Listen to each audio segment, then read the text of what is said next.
How's it going, everyone? Today I'm going to be showing you how to change oil on your Jeep Wrangler JKU or JK from the years 2012 to 2018 with a 3.6 liter Pentastar motor. Now, a couple things you're going to need to do this oil change is something to catch all the dirty oil.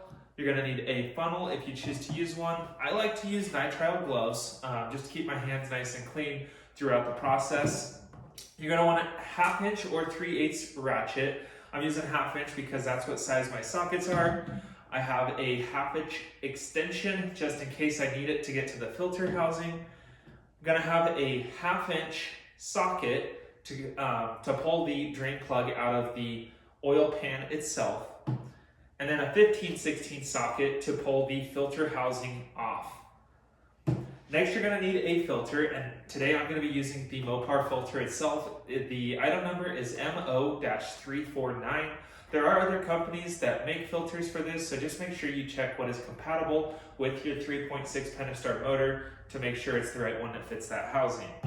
I'm going to be using SuperTech oil. In my opinion, oil has to meet certain standards, so I'd rather spend the money on a nice filter and something that is OEM. And then when it comes to oil, I just go for whatever I can get a good deal on. And I change these in intervals of 3,500 to 5,000 miles, kind of depending if it's a lot of high trail use with idle time or if it's just driving to and from work. Last thing I like to use is a rag just to clean up any spills or messes that you might have. Now again, I have a 2017 Jeep Wrangler JKU. This is the Rubicon, but the trim model does not matter when it comes to changing oil.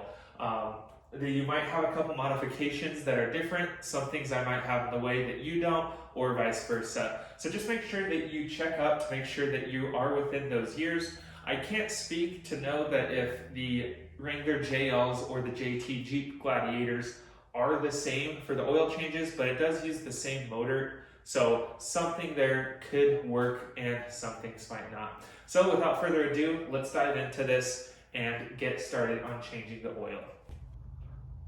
Now when it comes to oil, we're going to be using 5W20. This does take 6 quarts, so I just bought the exact amount of 6 quarts. I do have extra on the shelf in my garage just in case I need more, in case the filter takes more than expected.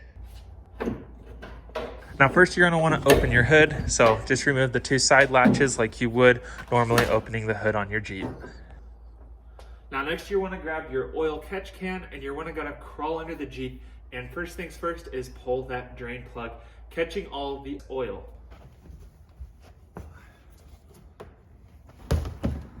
right, now that we're under the vehicle, I got my gloves on in case there's a mess. I have my 1/2 inch socket on my ratchet. I have my towel and I have the catch can. You're gonna wanna make sure you pull the plug for the intake on the catch can. If you forget to do that, this will overflow with oil, creating quite the mess. Now something else I like to do is throw down a bunch of cardboard on the floor of my garage just in case I do have a spill. It won't get out of hand and I can protect the concrete. Now this is the pan that we're going to be looking for. This is the bottom of the motor and right here is your drain plug for the oil. Now my Jeep is lifted pretty high, so this is way up in the air. Yours might not be so lifted, so it could be easier trying to catch all that oil since it's not so high up. Now to combat that, when I loosen it, I am going to hold my catch can in the air to get the initial flow going, and then I'll set it down on the ground, collecting the rest of it. I'm going to take my 1/2 inch socket, put it on the drain plug, and lefty-loosey, I'm going to loosen that up. Just going to break it with the ratchet, and then I'm going to do the rest by hand so it's controlled. Like I said, I'm going to hold this in the air so I can catch that initial flow of oil.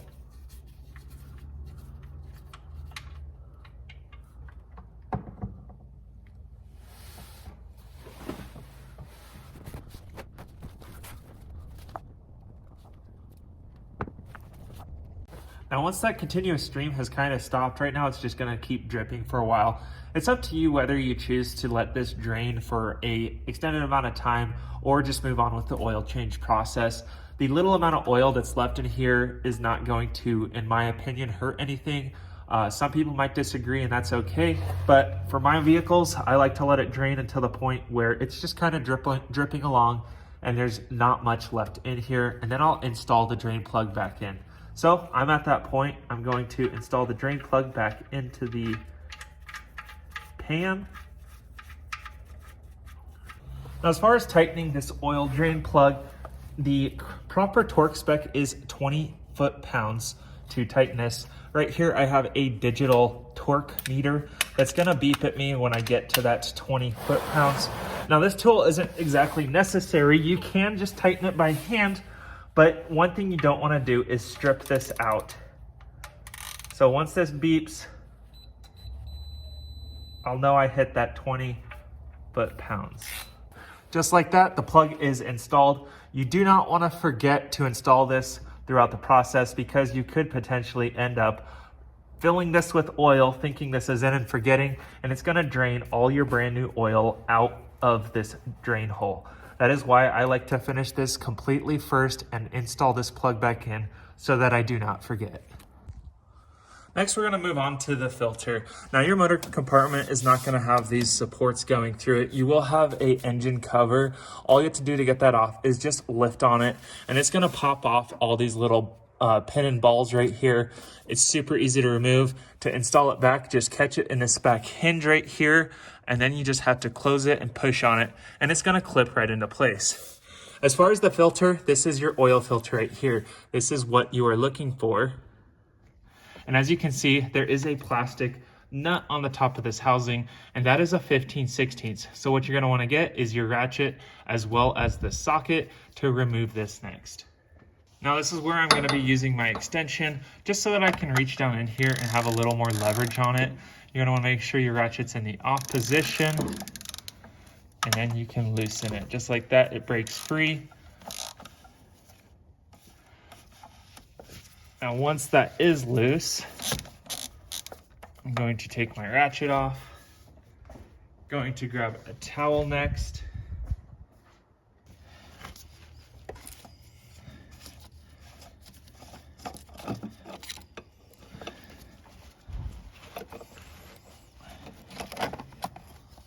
and just like that, your filter is out.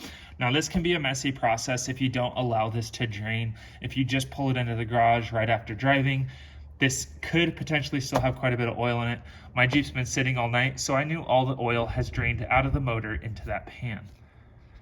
Next, you're gonna wanna take this over to your workbench and remove the filter from the housing here and change this O-ring like I'll show you here in a second. So again, this is a MO349. You're gonna have a new O-ring for the filter housing, and then you're gonna wanna make sure that this O-ring is still intact here on the housing. Make sure it's not inside the box because that is required for this to operate properly. Next, what you're gonna wanna do is just take the housing over a towel, I prefer, and pull that filter out. There is still gonna be oil in this housing, as you can see, so make sure you're ready for any drips because they will be there. You're gonna wanna also make sure that this O-ring came out with the filter. If it didn't, then that means it's still inside of the oil filter housing, and you're gonna wanna fish that out before installing your new filter. Setting the old filter aside and grabbing the filter housing cup, I'm just using a little pick here to remove this old O-ring off the top of that cup and pulling it off, setting it aside. I'm gonna grab the new one that comes with that Mopar filter, and I'm going to install it right onto the filter housing cup. Just like that, it's gonna set down in that exact groove that it was in. Next thing I'm gonna do is take some fresh oil. I'm gonna take some fresh oil and get it on my finger here. And I'm going to rub around the entire circumference of this brand new O-ring.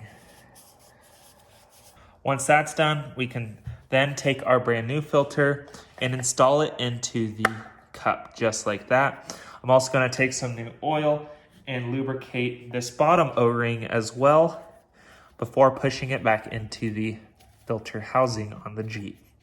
Now, just like that, we're ready to go back over to the Jeep and install the filter. Now, to install the filter, it's super simple. Just push it right back in and thread the cup back on. Make sure you don't cross thread these plastic threads because they will be a pain to get back on track. Then we're gonna take our 15/16 socket and ratchet, and we're just gonna get this nice and snug, and then we're gonna get our torque wrench back out and make sure this thing is torqued properly. So I'm gonna stop right there, where it gets snug, and I'm gonna go grab that torque wrench. Now this next part is kind of controversial on the proper torque spec for this filter housing. Normally I just go until I feel it is right, but today I'm going to be using a torque wrench. Anywhere on forums I've seen from 15 to 20 foot-pounds. Apparently the proper spec is 18. I don't mind it being a touch tighter than it should be just to avoid any leaks. So I'm going to be doing 20 foot-pounds just like I did down low. Now when this beeps, we know we're good. Now that the filter and the drain plug are both installed and all the old oil as well as old filter are out of the system, we're ready to add our new oil. Next, we're going to go to the driver's side of the vehicle and we're going to look for the oil fill. It is right here. As you can see on the cap, it does tell you the proper oil. It is 5W20. And like I said earlier, this is going to take 6 quarts. Now something I like to do is stuff a rag around that oil fill right there, just in case anything does spill out. It gets caught by this rag and it doesn't drip all over the motor compartment.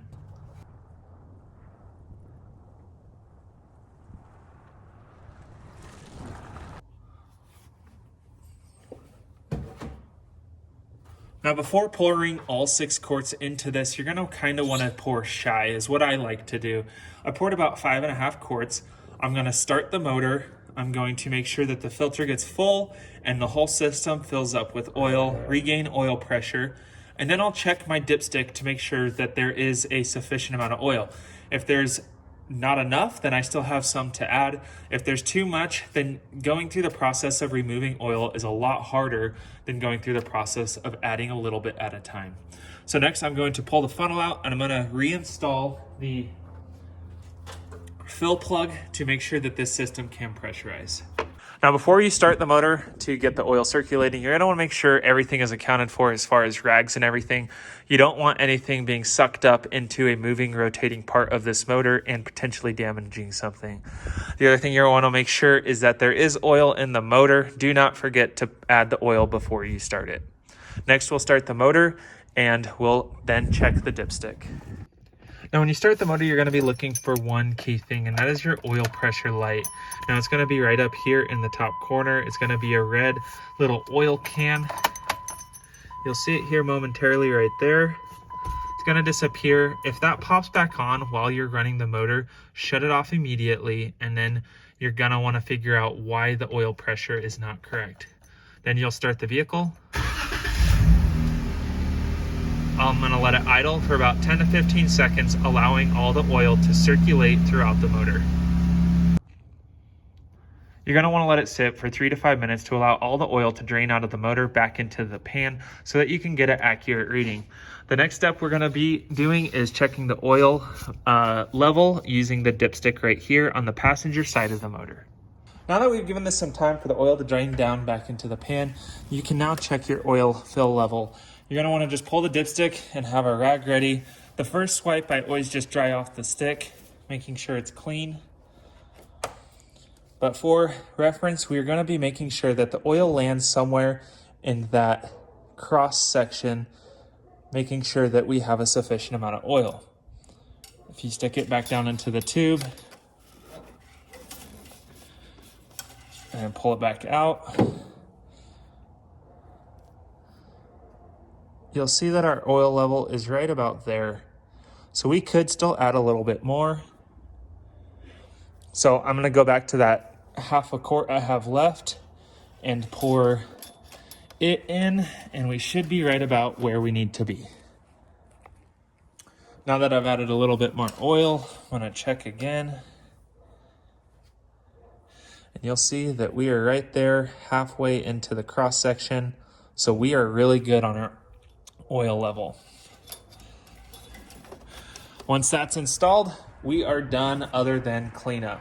So make sure that you add your fill plug back in and make sure everything is neat and organized. Like I said, to install the motor cover back on, all you have to do is catch the back section. There's 2 little rods into these hinges, push down, and it will clip onto these little balls. So last thing to do is to empty our catch can.